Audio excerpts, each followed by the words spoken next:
దాని నాసికారంధ్రములో నుండి లేచును, దాని ఊపిరి నిప్పులను రాజబెట్టును, దాని నోట నుండి జ్వాలలు బయలుదేరును. దాని మెడ బలమునకు స్థానము, అంత బలమైన మెడ. భయము దాని ఎదుట తాండవమాడును. దాన్ని భయపెట్టేవాడే లేడండి. అసలు భయం లేకుండా దాన్ని సృష్టించేసాడు దేవుడే. అదే ఘట సర్పం. దాని ప్రక్కల మీద మాంసమును దడముగా ఉన్నది, అది దాని ఒంటిని గట్టిగా అంటి ఉన్నది, అది ఓడి రాదు, దాని గుండె రాతి వలె గట్టిగా ఉన్నది, అది తిరగటి కింద దిమ్మంత కఠినము. అది లేచినప్పుడు అదేమవుతుంది? లేస్తుంది, లేచి నిలబడుతుంది, నడుస్తుంది. ఎంత ఉంది? అది ఎంత పొడవు ఉంది? వైజాగ్ నుంచి ఒంగోలు దాకా ఉందండి. ఆ దృశ్యం చూస్తే బతకగలమా? అప్పుడు మరణం ఉండదు. ఇదే గిఫ్ట్ అప్పుడు మనకు కాదు, విడవబడిన వాడికి మరణం ఉండదు. మరణం తీసేస్తాడు దేవుడు, తెలీదా? మరణం ఉండదు. ఇంకా అంతలా ఉండాల్సిందే, ఆ బాధలన్నీ భరించాల్సిందే. ఏనాడన్నా మీరు ప్రకటన గ్రంథం చదివారా? నేను ఈరోజు ఇంత స్ట్రాంగ్గా ఉండటానికి, అన్ని అసహించుకోవడానికి కారణం ఏంటో తెలుసండి? ప్రకటన గ్రంథం నాకు బాగా తెలుసు. ప్రకటన గ్రంథం చదివితే స్థిరపడిపోతారు. నాకు ప్రకటన గ్రంథంలో వచ్చే తెగుళ్ళు తెలుసు, ఆ శాపాలు తెలుసు, ఆ ఉగ్రత తెలుసు, ఆ మరణం రాదని తెలుసు. తారులో వేసేస్తారు, ఆ తర్వాత భయంకరమైనటువంటి ఆ సింహాలకు అప్పగిస్తారు, భయంకరమైనటువంటి శ్రమలు. ఆ శ్రమల్లో నువ్వు బతికే ఉంటావు, చావు. ఎందుకు బతుకు? ఇప్పుడు బతుకుతాం దేవుడి కొరకు. ఇప్పుడు కనుక దేవుడి రక్షణని మనం నిర్లక్ష్యం చేస్తే అప్పుడు తప్పదు. అది నేర్చినప్పుడు బలిష్ఠులు భయపడుతురు, అధిక భయము చేత వారు మైమరుతురు. దాని చంపుటకై ఒకడు ఖడ్గము దూయట వ్యర్థమే. ఈటలైనను బాణములైనను పండ్రపోలైనను అక్కరకు రావు. అది ఇనుమును గడ్డి పోస చూసినట్టు చూస్తాయి. ఒక బళ్ళెం కావచ్చు, ఒక తోట కావచ్చు, ఒక ఏదైనా ఆయుధం పట్టుకుని వెళ్తే అది గడ్డితో సమానంగా చూస్తుంది. ఇద్దడిని పుచ్చిపోయిన కర్రగా చూస్తారు. ఎవరు భయపడతారు? దాన్ని ఎవరు ఓడిస్తారు? అవరు. బాణము దానిని పారదోల చాలదు, వడిసెల రాళ్ళు దాని దృష్టికి చెత్తవలే ఉన్నాయి. మరి దేంతో చంపుతావు? చంపలేదు. దుడ్డు కర్రలు గడ్డి పరకలుగా ఎంచబడను. అది వడిగా పోవచ్చుండు ఈటెను చూసి నవ్వును. ఏదైనా పట్టుకొస్తే అది నవ్వుద్దంటే, ఆ ఘట సర్పం నవ్వితే దాని మొహం ఎలా ఉందో కదా, చాటంత ఉంది. లోహిత నవ్వి అంటే ఇమాజిన్ చేసుకుంటుంది. లోహిత 2 రాష్ట్రాలంత తల ఉన్నది. ఎవడైనా కత్తి పట్టుకుని బళ్ళెను పట్టుకుని వస్తే అది నవ్వుద్దంటండి. నన్ను చంపగలవా పిచ్చోడా అని. అది వదిలివేయబడిన వారి జీవితం, విడవబడిన వారి జీవితం. దాని కింద భాగములు కరుకైన చిల్ల పెంకువలే ఉన్నవి. అది బురద మీద నురిపిడి కొయ్యి వంటి తన దేహమును నురిపిడి కొయ్యాలి. దేహమును పరుచుకొనును, కాగు మసలున్నట్లు మహాసముద్రమును అది పొంగ చేయును. సముద్రమును తైలము వలె చేయును. అది తాను నడిచిన త్రోవను తన వెనక ప్రకాశింపు చేయును. చూచిన వారికి సముద్రము నెరసిన వెంట్రుకలుగా తోచును. అది భయము లేనిదిగా సృజింపబడినది. దాన్ని ఇంకా దేవుడే చెప్తున్నాడు. అసలు భయం లేని దానిగా దాన్ని దేవుడు సృష్టించాడంట. ఇంకా దాన్ని భయపెట్టగలిగిన వాళ్ళు, దాన్ని అదుపులోకి తీసుకొనగలిగిన వారు. అమ్మా, ఈరోజు నీ రక్షణని నిర్లక్ష్యం చేస్తే, ప్రార్థనని నిర్లక్ష్యం చేస్తే, పరిశుద్ధతని నువ్వు కాపాడుకోకపోతే, నీ ఇంట్లో ఉన్న సమస్యలు తలకాయ నొప్పులే. నేను చెప్తా, ఆ తలకాయ నొప్పులే నువ్వు భరించు, నీ తల కాపాడబడుతుంది. ఈ రోజు అది చూసి తలకాయ నొప్పి అని పారిపోయావనుకో, నీ రక్షణ కోల్పోయావనుకో, దేవుడు నిన్ను వదిలేస్తే ఈ ఘట సర్పం బారిన పడాలి. ఆత్మీయ జీవితం ఎలా ఉండాలి?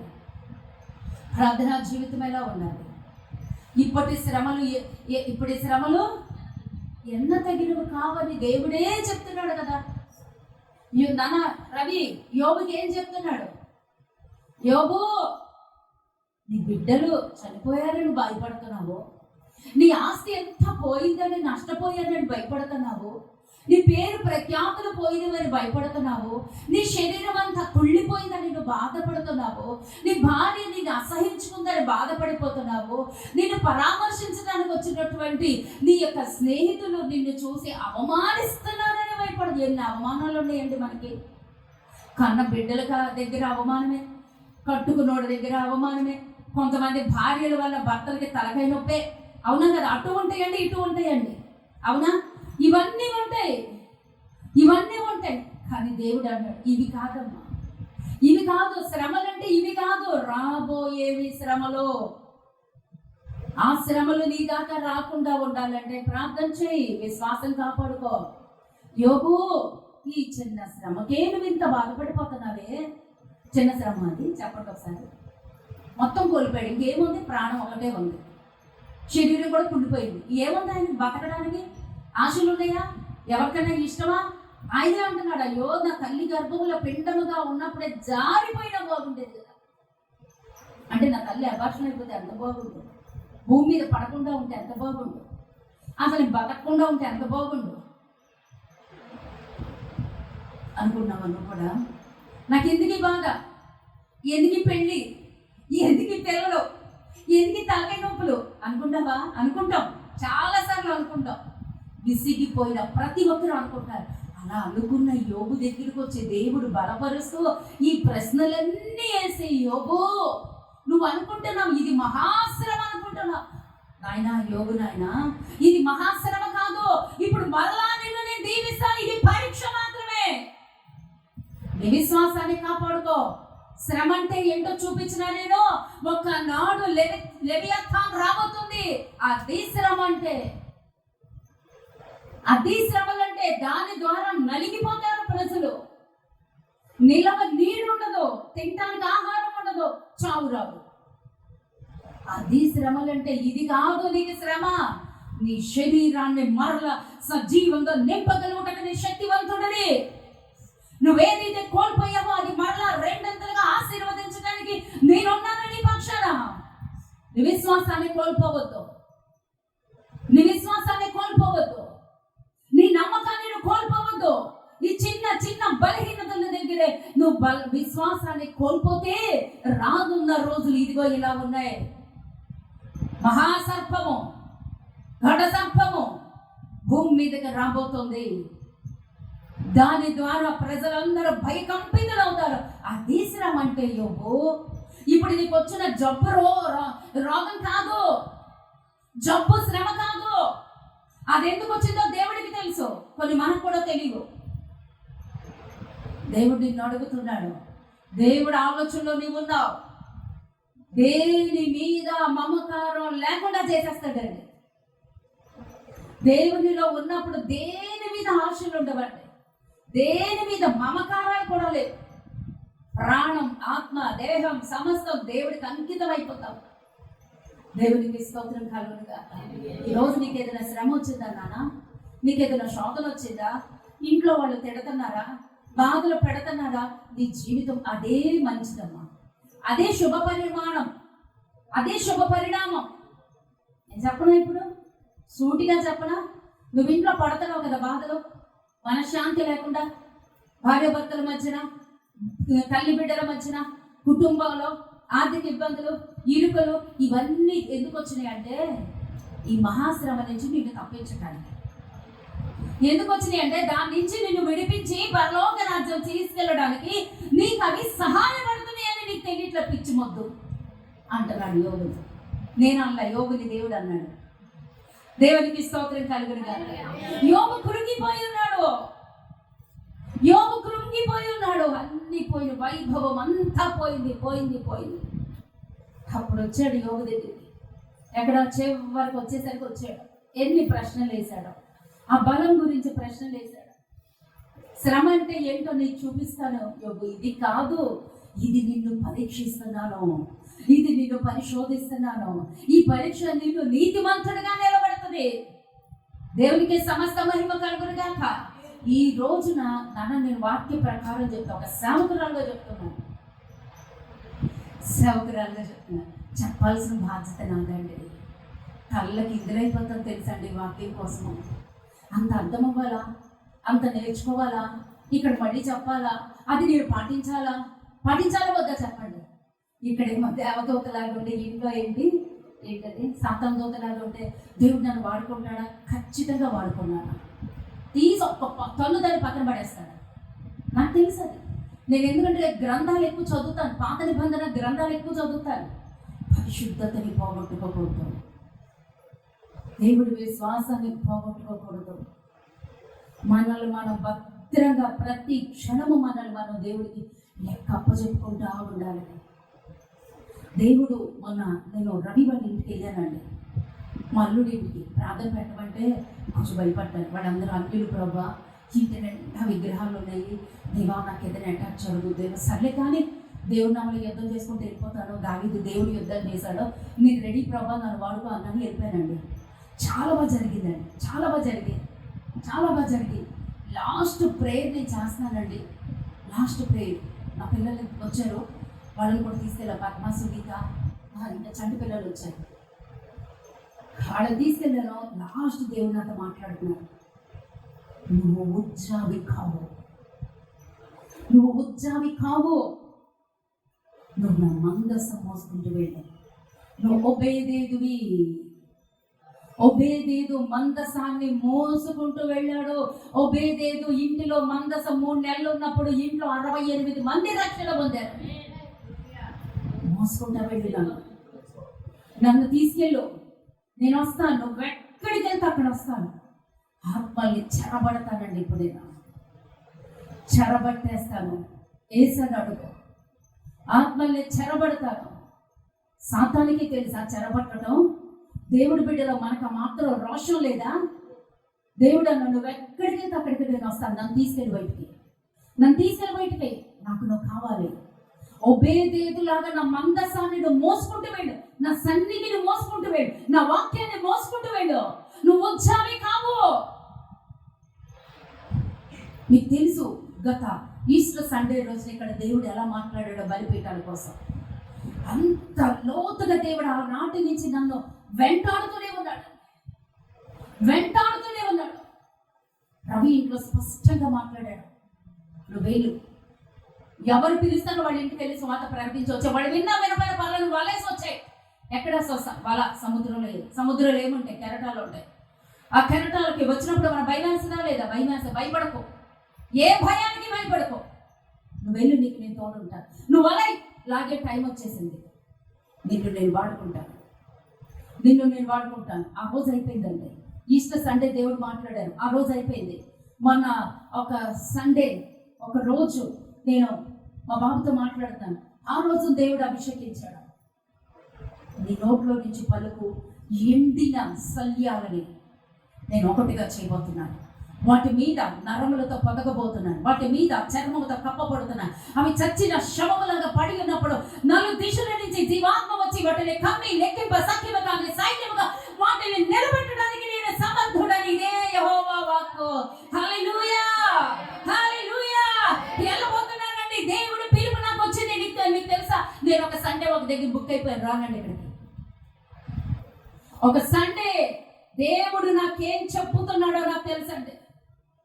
నేను ఒకప్పుడు ఒక 6 years బ్యాక్ ఎన్ని ప్రాంతాలకి సువార్త ఇంట్లో ఉండేదాన్ని కాదు. మీకు తెలుసా, మా ఆయన గారు కూడా మీ ఆయన గారు లాగానే. అక్కడ ఏమీ పెద్ద వడ్డింపులు ఉండవు, పూలబాటలు అసలుకి ఏముండవు, ముళ్ళబాటే. దేవుడికి స్తోత్రం. పాపం అలాగని మా ఆయన గారిని విలన్ చేయకండి, చాలా మంచోడు అమ్మ, చాలా మంచోడు. కాకపోతే కొంచెం ఆ మాట తీరు చాలా ఘాటుగా ఉంటుంది. నాకంటే అలవాటు అయిపోయింది లేండి. దేవునికి స్తోత్రం. తప్పదు సిస్టర్, మనకి తప్పదు. దేవుడు వాళ్ళనే మనకి కిరీటంగా ఇచ్చాడు, అది పెట్టుకుని వెళ్ళాలి. ఆ కిరీటాన్ని పెట్టుకుంటే ఎంత మహిమ, ఎంత ఘనత అండి, అందుకే నేను డీపీలో మా ఆయన గారి బొమ్మ పెట్టానండి. దేవునికి స్తోత్రం.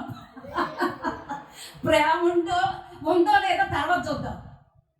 10 మంది దృష్టిలో నాకు భక్త ఉన్నాడు, నాకంటూ ఒక దాగు చోటు ఉంది. నేను విడవబడిన దాన్ని కాదు.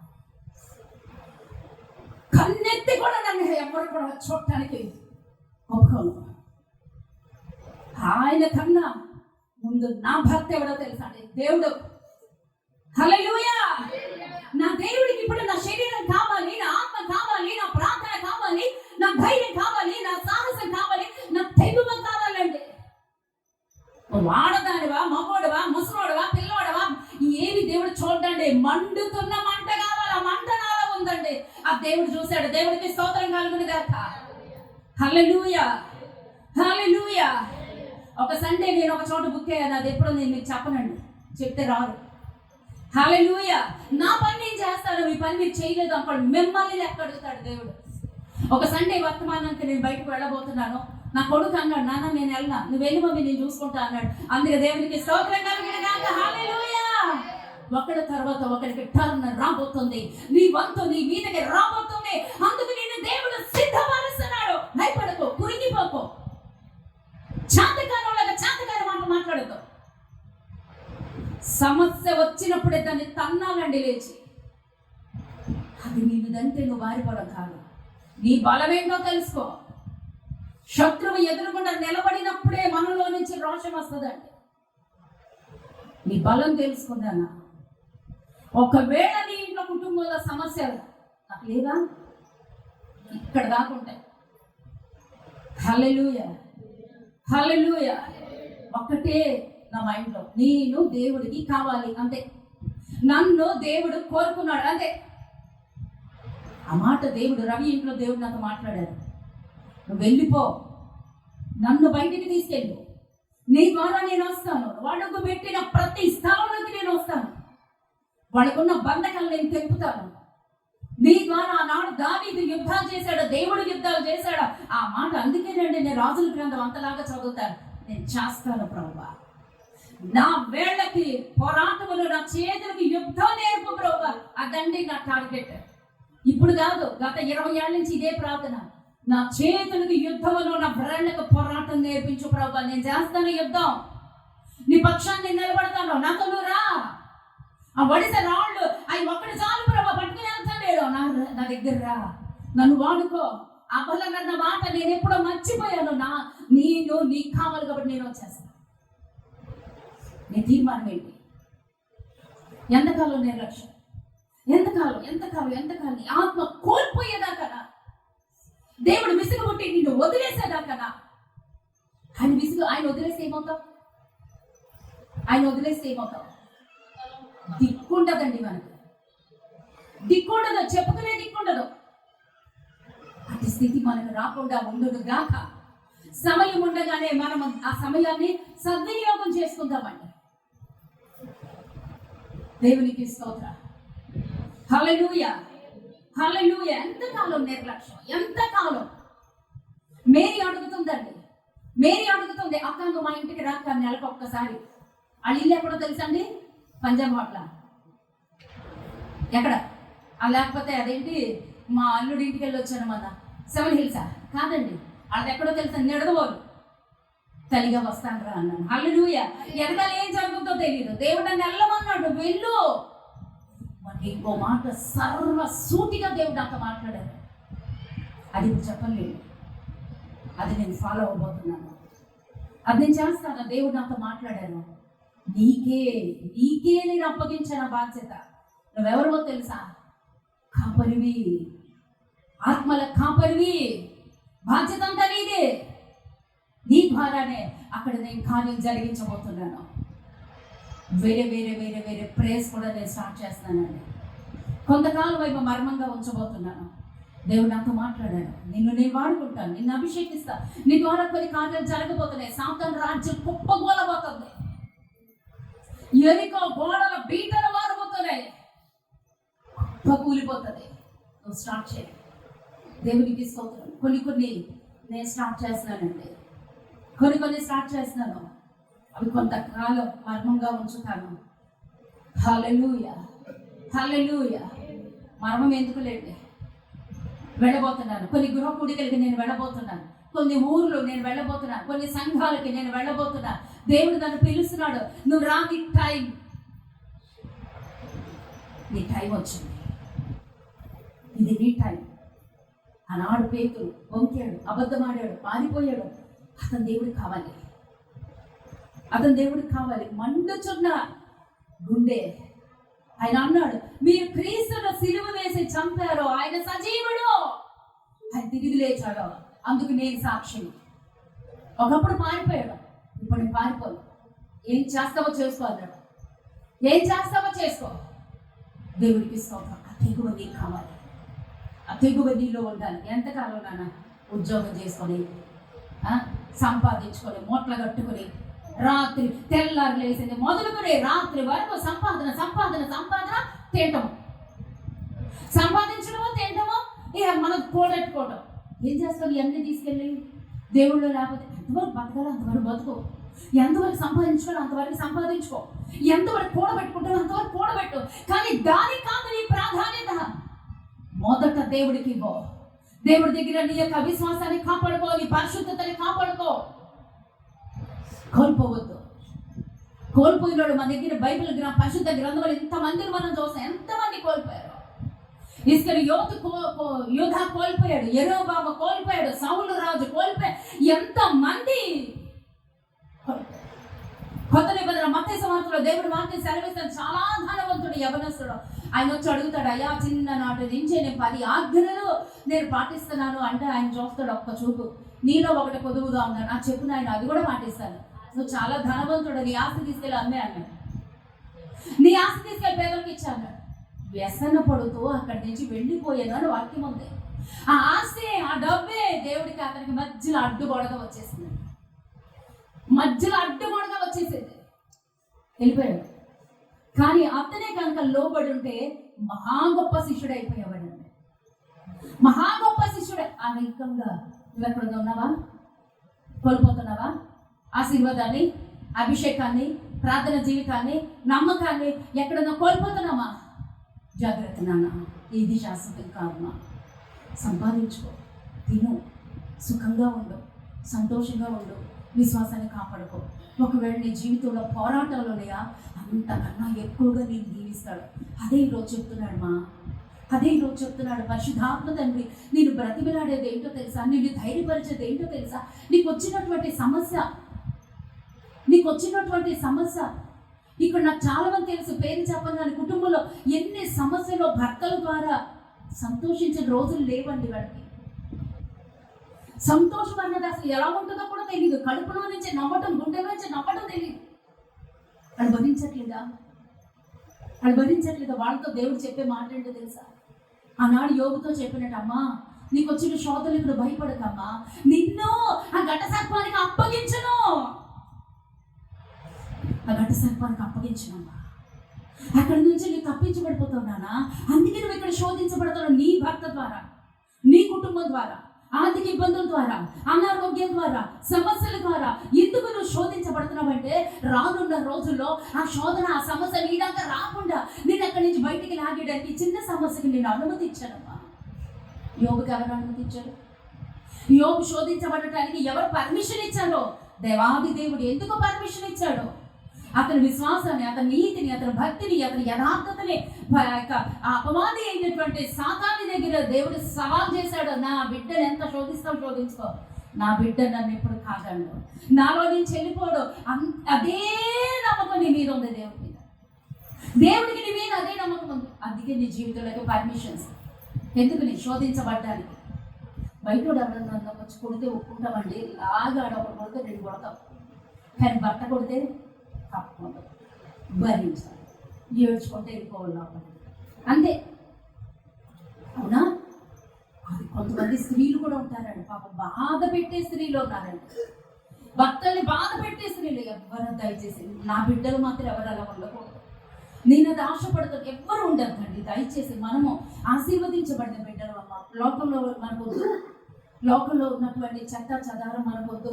మనకున్న జీవితంలో మనం సర్దుకుపోదాం, దేవుడికి అప్పగిద్దాం. మన సమస్యలు దేవుడు ఎందుకు నీకు ఇచ్చాడు అంటే, ఆనాడు యోబుకి ఇచ్చిన సమస్య కూడా దేవుడే ఇచ్చాడు. కారణం, ఈ సమస్య నుంచి నా బిడ్డ బయటకు వస్తాడు, అతని ద్వారా నేను దీవిస్తాను. ఏం పోగొట్టుకున్నాడు అన్న రవి? ఏం పోగొట్టుకున్నాడు ఆయన?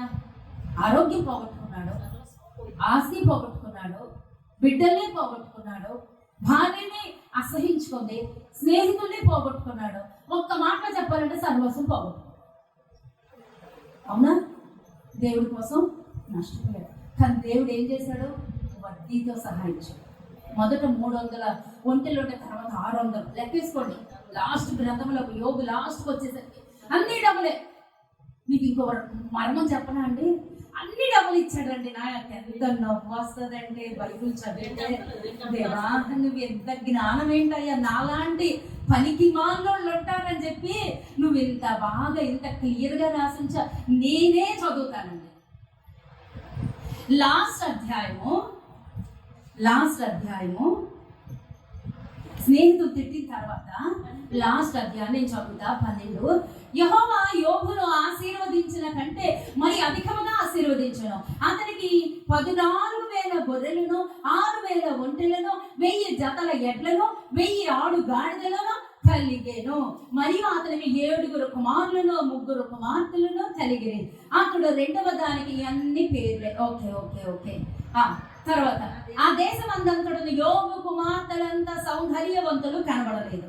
మరి తండ్రి వారి సహోదరుల పాటు వారికి స్వాస్థ్యం ఇచ్చాను. అటు తర్వాత యోబు డాష్ చాలాడు బతికాడు. యోబు 1వ అధ్యాయం తీయండి, చెప్తాను. అక్కడ ఒక మంచి మాట ఉంటుంది. దేవుడికి కోపం రేపొద్దు. అతను రేపేమా చాలా కష్టం.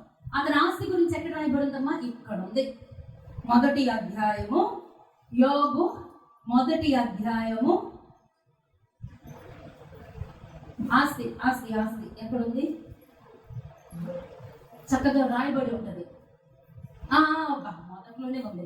నేను చదువుతాను, చూడండి నాన్న, నేను చదువుతాను.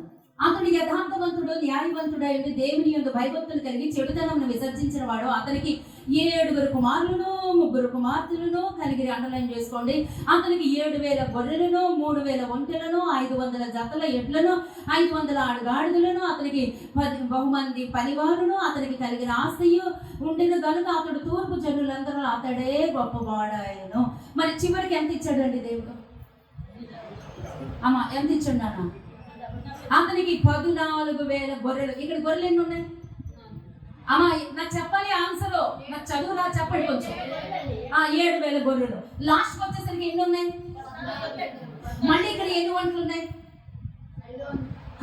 ఎన్ని ఉన్నాయి నాన్న?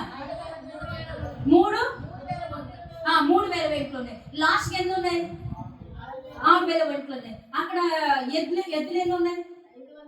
500. ఇక్కడ ఎన్ని ఉన్నాయి? 1000 ఉన్నాయి. హల్లెలూయా. అక్కడ ఆడు గాడిదలు ఎన్ని ఉన్నాయి? 500. ఇక్కడ ఎన్ని ఉన్నాయి? అన్ని డబ్బులే. డబల్ ఆశీర్వాదం. అన్ని డబ్బులు. గాడిదలు డబ్బులు, ఒంటెలు డబ్బులు, ఎద్దులు డబ్బులు, అక్కడ ఉన్న గొర్రెలు డబ్బులు, అన్ని డబల్. భార్యను మాత్రం డబ్బులు ఇవ్వలేదు. అర్థమైతే చప్పటి కొట్టి దేవునికి స్తోత్రాలు చెల్లిద్దాం. ఏమన్నా పనికి వల్ల తండ్రి నన్ను క్షమించాలి. ఆవిడ తిట్టింది కదండి, ఆవిడ అసహించుకుంది కదండి, ఆవిడ దూషించింది కదండి, ఆవిడ సాధారణ వాడుకుంది కదండి. కానీ దేవుడు ఆమె ఎందుకు వచ్చింది? ఆమె మారుస్తారు. డబ్బులు ఇవ్వలేదండి, డబల్ భార్యలు ఇవ్వలేదు. అన్ని డబల్ ఇచ్చాడు. ఆస్తి అంతా, పిల్లల్ని కూడా ఇచ్చాడు. అంత సౌందర్యవంతుల భూమి మీద ఇంకెవ్వరు లేడు. అన్నీ సంతోషించాడు. కానీ అదే భార్య నుంచి ఆ భార్య తిట్టింది కదా అని ఆమె స్థానంలోకి దేవుడు ఇంకొక ఆమెను తీసుకోలేదు. ఆమె మారుస్తాడు నాన్న. నీ భర్త ఇప్పుడు నిన్ను దూషిస్తున్నాడు, హింసిస్తున్నాడు, బాధపడుతున్నాడు. కానీ నువ్వు ప్రార్థన చేయి, నీ భర్తను మారుమనిస్తాడు. నీ భార్య నీ మాటలు వింటలేదని నీ మార్గం తెలదు. కాబట్టి దేవుడు లెక్క అడుగుతాడు. అదే భార్య ఉండాలి, అదే భర్త ఉండాలి. క్రమం తప్పితే అక్రమం పరలోక రాజ్యముని స్వతంత్రించుకోన నేరుడు. ఆ రోజు పరలోకములో ఈ స్వరము వినబడును గాక యేసు నామములో. అదే భార్య, ఆమె ద్వారా సంతోషం లేదు. కానీ చివరికి ఆమెను బట్టే ఇంతమంది వచ్చారు బిడ్డలు. అంటే ఆమె మారింది. నీ భర్త మారతాడు, నీ భార్య మారుతుంది. దేవుడు సెలవిస్తున్నాడు, ఒక ప్రార్థన చేయి. అంతేగాని ఇంకొక పెట్టడు. దేవుడు సృష్టికర్త. ఆదాము ఆ యొక్క పక్కటెముకలో నుంచి ఎంతమంది అవ్వమ్మలను సృష్టించాడంటే 7. 7 రోజులు ఉన్నాయి కదా, అది 7 సృష్టించాడా? లేదు లేదు లేదు. అదే ఒకటి జాలు నీకు, ఆ జాలు జుట్టు పీకేయడానికి. అవునా? ఆ జాలు దాంతో ఏగేమంటే ఇంతే. అవునా? హల్లెలూయా, దేవునికి స్తోత్రం. గుణవంతురాలైనటువంటి భార్య దొరుకుట అరుదు. ఇంకో సేవకుడు ఎవరో చెప్పడం విన్నాను, గుణవంతురాలైన భార్య దొరుకుట అధురు అంట. అధురు అంట, ఎక్కడ దొరకదు. దేవునికి స్తోత్రం కలుగును గాక. హల్లెలూయా, హల్లెలూయా. కాబట్టి మనకివ్వబడినటువంటి వర్తమానంలో, మనకివ్వబడినటువంటి దేవుని రాజ్యాంగంలో, మనకివ్వబడినటువంటి ధర్మశాస్త్రములో, మనకివ్వబడినటువంటి దేవుని చట్టములో ఏ నీతి, ఏ యథార్థత ఏలుబడి చేస్తుందో అదే వాటి ప్రకారమే మనం వెళ్ళాలండి.